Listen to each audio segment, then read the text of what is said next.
अस्सलाम वालेकुम। मोहतरम हजरात और डैश पे तशरीफ़ फरमा उलमा हजरात, खुसूसन इतना बड़ा जम्मे गफ़ीर का इंतज़ाम करने वाले हमारे मौलाना ज़हीर साहब और उनके रुफ़क़ा और ज़िम्मेदारान मसाजिद, मैं समझता हूँ कि आपने बहुत बड़ा काम अंजाम दिया है। ये जम्मे गफ़ीर देखकर लगता है कि 24 तारीख को जो होने वाला all India Muslim Personal Law board का इजलास है, वो मेरे ख्याल में ये जम्मे गफ़ीर वहाँ जाएगा तो भी आधा ग्राउंड से ज़्यादा भर जाएगा, ऐसा लग रहा है। आप लोगों को मैं ये बता देना चाहता हूँ कि इसकी तैयारी में हज़रत अमीर शरीयत की सरपरस्ती में तकरीबन 1.5 महीने से अब तक 20 मीटिंगें हो चुकी हैं तैयारी के लिए, और तकरीबन 8 कमेटियां बनी हुई थी, अब 12 कमेटियां हैं। सबसे पहले इस्तेक़बालिया कमेटी की कोर कमेटी है, जिसकी मीटिंग कल भी हुई और जिसमें तय करना पड़ता है, फैसले लेना पड़ता है कि इजलास के बारे में कैसे इजलास के सारे काम किए जाएंगे। उसके फ़ौरन बाद फाइनेंस कमेटी रहेगी जो इंतज़ाम का फाइनेंस का देगा। दोनों कमेटियों में मुझे मेंबर बनाया गया है, लिहाजा all India Muslim Personal Law board का इजलास के लिए बनाई गई कमेटियों का मेंबर हूँ। मौलाना ने मुझे मौका देकर बहुत मैं मशकूर हूँ मौलाना का और सारे ज़िम्मेदारों का। यहाँ थोड़ी ज़रा आसान ज़बान में मैं तहफ़्फ़ुज़ शरीयत और तहफ़्फ़ुज़ औक़ाफ़ की बात बता देना चाहता हूँ, क्योंकि मुझे जितने लोग मिलते हैं उसमें बहुत सारे लोगों ने ये भी सवाल किया कि तहफ़्फ़ुज़ शरीयत और तहफ़्फ़ुज़ औक़ाफ़ क्या है। तहफ़्फ़ुज़ शरीयत ये है, पहले ही बताए हैं लेकिन मेरी ज़बान में मैं थोड़ी बता देता हूँ। वो ये तहफ़्फ़ुज़ शरीयत ये है कि जो अहकाम एक मुसलमान को अल्लाह के तरफ से और हुज़ूर अकरम सल्लल्लाहु अलैहि वसल्लम से दिए गए हैं एक मुसलमान के तौर पर रोज़ाना ज़िंदगी गुजारने में, उसी को शरीयत के अहकाम कहते हैं। वही उन्हीं शरीयत के अहकाम को हमारे अकाबिरों ने यहाँ हिंदुस्तान में जब हमारे शरीयत में दखलंदाजी की कोशिश की गई थी ब्रिटिश के ज़माने में, उस वक्त पहचानते हुए उस वक्त ही हुकूमत के सामने बात रखकर 1937 में मुस्लिम पर्सनल एक्ट को जारी करवाया था। उस वक्त से मुस्लिम पर्सनल लॉ यहाँ हिंदुस्तान में है। अभी जो है, अब जो हुकूमत आई है वो इस मुस्लिम पर्सनल लॉ में यानी मुसलमानों के आइनी क़वानीन, शरई क़वानीन या शख्सी क़वानीन, एक मुसलमान रहते हुए उसको जिन क़वानीन पर रोज़ाना अमल करना पड़ता है उसमें भी टांग अड़ाने की और उसमें भी दखल अंदाजी करने की कोशिश कर रही है। लिहाजा उन कोशिशों को रोकने के लिए जो किया जा रहा है वो तहफ़्फ़ुज़ शरीयत है, और वो रोकने के लिए जो हम सब महसूस कर रहे हैं उसको हम हुकूमत के सामने रखना चाहिए कि इसमें आप दखल अंदाजी ना करें, इसमें टांग ना अड़ाएं। ये कहने के लिए हमारे तरफ से जो सबसे बड़ा ज़रिया है हिंदुस्तान में वो है all India Muslim Personal Law board, और वो बोर्ड 1972 में हमारे अकाबिर उलमा ने यहाँ हिंदुस्तान में चल रहे क़ज़ियों का अंदाज़ा करते हुए उसको कायम किया था। उस वक्त ले पालक के बारे में मुसलमान पर एक क़ानून बना के थोपने की कोशिश की गई थी, जो मज़हब इस्लाम में बनाए गए क़ानून ले पालक के बारे में उसके मुखालिफ क़ानून था। लिहाजा उसको ना मानते हुए हुकूमत से मनवाया क़ानून को और उस बिल को पास करने से रोका गया। उस वक्त ज़रूरत महसूस करते हुए सारे मसालिक को साथ में लेकर शिया, सुन्नी, बरेलवी, देवबंदी, अहले हदीस, जमात इस्लामी, महदवी और जितने भी दीगर सबको साथ में लेकर इसका क़याम किया गया। इसीलिए आज आप स्टेज पर सारे मसालिक के उलमा को भी देख रहे हैं। सब मुसलमान मिलकर इस्लाम पर, इस्लामी शरीयत पर, शरीय क़वानीन पर किए जाने वाले हमलों का मुकाबला करने के लिए और हम पर वो अपनी सोच के क़ानून ना थोपने के बात रखने के लिए ये all India Muslim Personal Law board का क़याम किया गया, जिसकी 29वीं इजलास, सालाना इजलास यहाँ होने जा रहा है। 28 सालाना इजलास 52 साल में इसलिए 28 हुए हैं अब तक, क्योंकि बीच में 2 साल में 3 साल में भी एक एक इजलास होता रहा, और कोविड की वजह से पिछला इजलास 2018 में हुआ। अब 6 साल बाद यहाँ हो रहा है। बेंगलुरु में, कर्नाटक की राजधानी बेंगलुरु में 1975 में एक पहला इजलास हुआ बेंगलुरु का, all India Muslim Personal Law board का। उसके तकरीबन 25 साल बाद 2000 ईस्वी में फिर यहाँ इजलास हुआ। फिर उसके 24 साल बाद हमारा नंबर आया है बाकी के रियासतों में करके। लिहाजा जो यहाँ इजलास होना तय हुआ है, तकरीबन 3 साल पहले तय हुआ है, इसके लिए हम सब यहाँ जमा हुए हैं। ये बेदारी मुहिम है उस इजलास को कामयाब बनाने की, और लोगों में तहफ़्फ़ुज़ शरीयत और तहफ़्फ़ुज़ औक़ाफ़ की बात को मालूम करा के उनमें बेदारी लाने की। तहफ़्फ़ुज़ शरीयत, देखिए मैंने कुछ स्टडी किया है शरई क़वानीन के बारे में भी और दीगर मज़हबों के क़वानीन के बारे में भी। दीगर मज़हब कहने से एक मज़हब है जिसके क़वानीन हैं 2000 पेज के 5 किताबें हैं। सिर्फ उनके मजहबी क़वानीन के 2000 पेजेस के 5 किताबें, इतनी मोटी मोटी किताबें, उस पर इनको कोई एतराज़ नहीं है।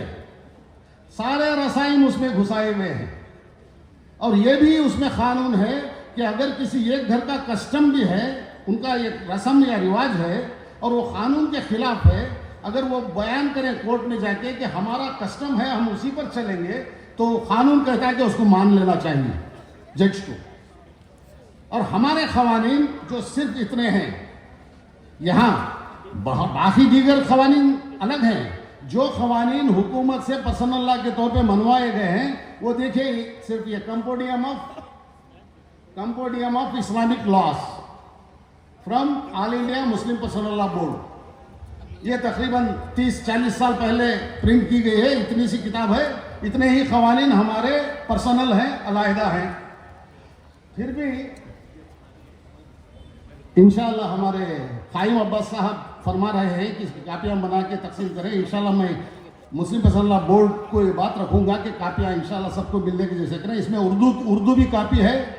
आज मेरे घर में उर्दू कापी नहीं मिली, कहीं दूसरी जगह रह गई है। इतनी सी है आइली क़वानीन मुसलमानों की। इस पर एतराज़ है। एतराज़ करके अगर हमारे ऊपर कोई कानून लादते हैं तो ज़रा इंसान के तौर पर कोई भी सोच के बता दें, आखिर मेरी हुकूमत को उस क़वानीन को हमारे ऊपर लादने से फ़ायदा क्या मिल रहा है? एक पैसे का फ़ायदा नहीं, किसी को भी फ़ायदा नहीं। हमारे हम क़वानीन पर जो चल रहे हैं, उन क़वानीन को छोड़कर दूसरा क़वानीन हम पर लादने की कोशिश की जाती है। इससे थोड़ा कोई बता दे कि उन्हें क्या फ़ायदा होता है। कुछ फ़ायदा नहीं। हमारी हुकूमत को कोई फ़ायदा होता है? नहीं। मेरे देश को, मेरे वतन को कोई फ़ायदा होता है? नहीं। मेरे घर में मैं कैसे खाऊंगा, मेरे घर में मैं कैसे रहूँगा, हम निकाह कैसा करेंगे, हमारे मज़हब में अगर मुसीबत में आ जाए, शौहर बीवी रहना बहुत मजबूरी हो गई और दोज़ख हो गया, उनके साथ में ज़िंदगी करना, तब जाकर तलाक़ होगा। तलाक़ के क़ानून को वो सिखाएंगे, और सारे लोग जो मुसलमान नहीं, वो बैठ के क़ानून बनाएंगे तलाक़ कैसे दिया जाना चाहिए। वो थोपेंगे मुसलमानों पर, क्योंकि पार्लियामेंट में मेजॉरिटी है, इसलिए क़ानून बना के लाके थोप दिए, और हम उस पर अमल करना है। ज़रा ये तो बताएं, जो तलाक़ क़ानून हमारी पार्लियामेंट में हुकूमत ने पास किया है, वो क़ानून किस पर अप्लाई होता है? सिर्फ हिंदुस्तानी मुसलमानों पर। लेकिन मुसलमान अपने ऊपर उल्टे क़ानून लागू नहीं कर लेंगे इनके कहने के मुताबिक, वो अलग बात है।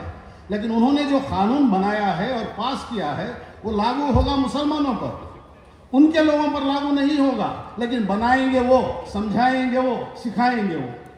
ये कहाँ की तुक है भाई? कोई भी दुनिया का कोई भी आदमी हंसेगा इनके इन कामों पर। हंसी मजाक का बनाने के लिए पार्लियामेंट की बातों को, पार्लियामेंट के क़वानीन को हंसी मजाक बनाने तक उतर गए।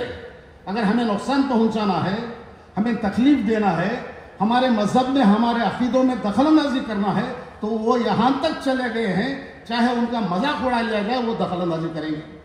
इसकी रोक के लिए all India Muslim Personal Law board आगे आकर हमारा सबका सपोर्ट रहेगा तो इंशाल्लाह बात रखेगा और इंशाल्लाह उनकी दखलंदाजी को रोकी जाएगी। दूसरा, जो वक्फ जो है, हमारे आबा व अजदाद तकरीबन 1400 साल से वो इंतकाल करने से पहले हमारे मुस्तकबिल के मुसलमानों के लिए या अल्लाह के नाम पर मस्जिद बनाने के लिए या मुर्दे गाड़ने के लिए कब्रिस्तान के लिए या ईद की नमाज के लिए ईदगाह के लिए या खानखा के लिए या किसी दरगाह के लिए या किसी मदरसे के लिए या कॉलेज बनाने के लिए या सराय बनाने के लिए, लोगों के मफाद के लिए, फलाह बहबूद के लिए, मुसलमानों के लिए जो अपनी कमाई हुई मिल्कियत आप कमाकर बनाकर अपने बच्चों को देने के बजाय बच्चों को देकर और भी ज्यादा मिल्कियत कौम के हवाले करके चले गए, वो होती है वक्फ की जायदाद। अल्लाह के नाम पर उसे रोक देना या छोड़ देना, फिर वो सेल नहीं हो सकती, इस तरह वक्फ कर देना, वो है वक्फ की जायदाद। वक्फ को तहफ़्फ़ुज़ औक़ाफ़ का मतलब ये है कि वक्फ की जमा औक़ाफ़ है, उसकी तहफ़्फ़ुज़ यानी हिफाजत करना। वक्फ की जायदाद जो 13-14 साल 100 साल से हमारे आबा व अजदाद ने हमारे लिए अल्लाह के नाम पर छोड़ी है, उस जायदाद में टांग अड़ाकर गैर मुस्लिमों को उसका जिम्मेदार बनाकर वो हड़पने की कोशिश की जा रही है, क़वानीन लाकर।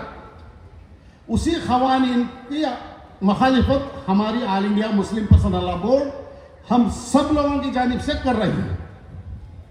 लिहाजा हम जितने भी यहाँ जमा हुए हैं, ये सब हम हिस्सेदार हैं उसकी मुखालिफत करने में। इसी तरह हम 24 को भी जमा होंगे।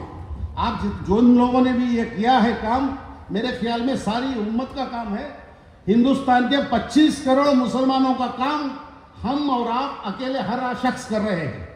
अल्लाह कबूल फरमाए। और इस हिफाजत में टांग अड़ाने की उनकी कोशिशों को रोकना है, लेकिन ये बात हरगिज नहीं सोचना है कि हम इतना कुछ करके भी वो कर देंगे तो क्या करेंगे, भाई तब देखा जाएगा। लेकिन जो हमें करना है उसको तो करके ही गुजरना है। अगर उससे भी रुक जाए ये सोचकर हम करने के बावजूद वो कानून लाएंगे, बहुत सारे लोग हम में से ऐसे कम हिम्मत हैं और हमेशा मायूस हैं। वो कहते हैं, मैंने सुना है कि भाई यत्ता कर को क्या हो जाता है। भाई यत्ता कर को होता है नहीं होता वो अल्लाह के हाथ में है। जो तुम्हें हाथ पैर आंख दिमाग सब कुछ अल्लाह ने सलामत दिया है, इस्तेमाल करो और अपने फायदे के लिए और कौम के फायदे के लिए, वतन के फायदे के लिए तुम जो करना है वो करो।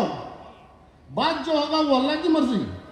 यही काम करने के लिए all India Muslim Personal Law board आगे बढ़ रहा है और उसमें साथ देने के लिए इंशाल्लाह 24 तारीख को हम सब जमा होंगे और 20 तारीख को 11 बजे हमारी सारी खवातीन जमा होंगी वहाँ पर।